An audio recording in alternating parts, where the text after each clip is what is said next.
Hi everyone.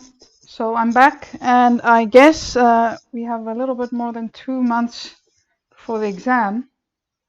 So let's get cracking. I'm going to continue with the exam paper, the examples of the exam paper of 2018. And I hope by Sunday to finish all the examples so that we get through this work and do as many examples as possible. So the first example that I aptly name example 2, but it's actually question number 4 from the 2018 paper number 1, is we're given this function, well actually 2 functions and a graph and a lot of information, and then we're asked some questions. I thought that was cute. So what we're given a function f, which is in the form of a parabola, and we're giving it in the negative x plane. We're also giving the function f prime, a point P, and a point R.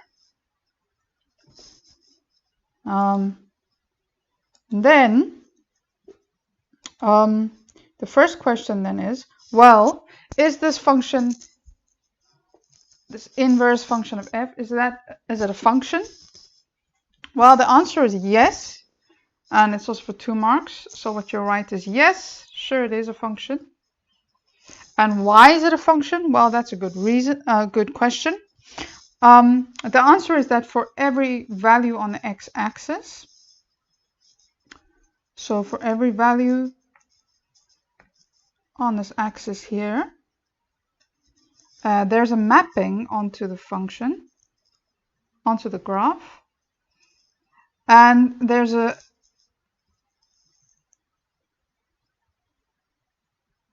complementary y value, and so there's a one-to-one mapping between x and y. And you can also do that by doing the vertical line test. So you choose an x value and you just double check and see that it has a complementary y value. So the answer is yes, and there's a one-to-one mapping between the x and the y axis. Okay, the next question is, well, they give that R is a reflection of the point P in the line y equals x, and they want the coordinates of this function, coordinates of this point R. Okay, so let's start by just checking what is a reflection line. Well, I showed that on the right there, which is kind of intuitive. And these 2 images are just reflections of one another. But important to know that is, you need to realize that the line y equals x is just a 45-degree line.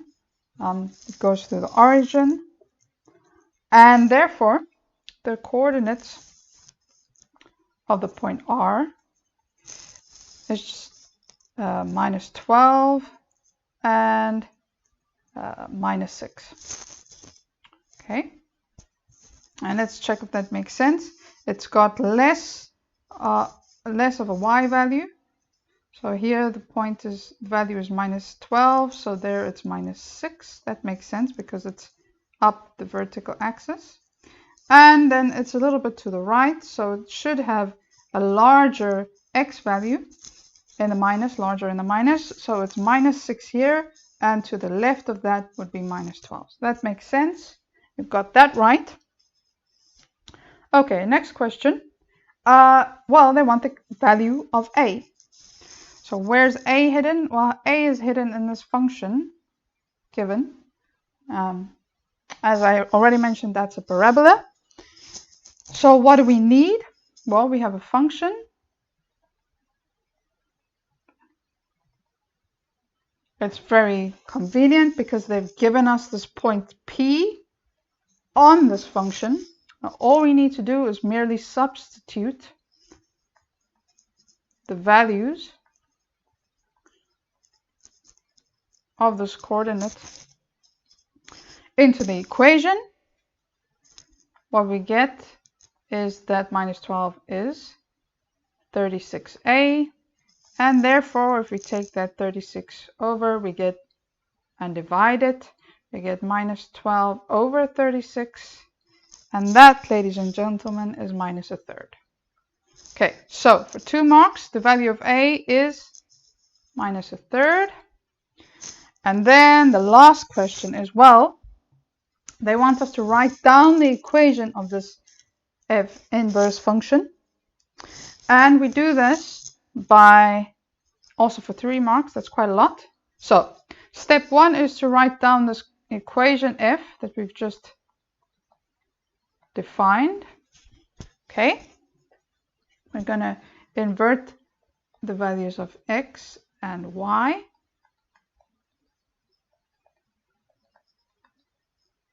As such. Okay, and it's important to realize that that square is with regards to that entire function. Okay, and then we need to make this f the subject. Okay, so what we first need to do is get rid of, let me just use a different color. First need to get rid of this third here. We're going to do that by multiplying it. So I'm going to write this like this. And that is minus 3x. I hope all of you see that. So the 3 just went up and the 1 went down. So that's in actual fact 3 over 1, which is just 3. Okay, to get rid of the square root, to get rid of the square, I need to square root the entire equation.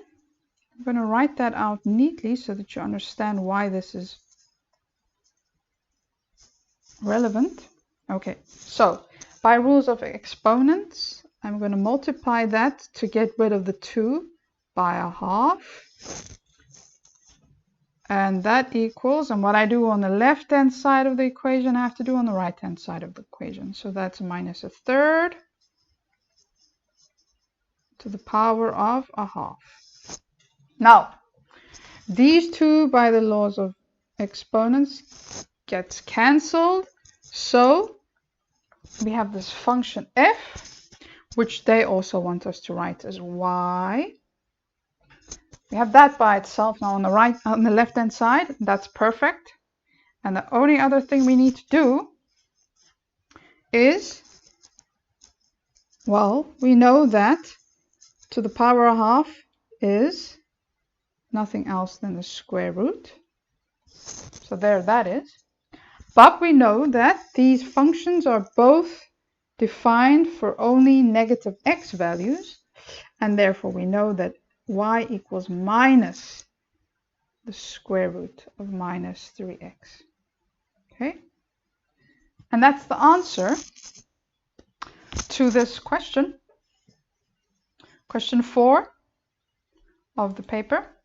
And I said this is 8 marks, so that's already a healthy chunk of your total marks is given in this paper.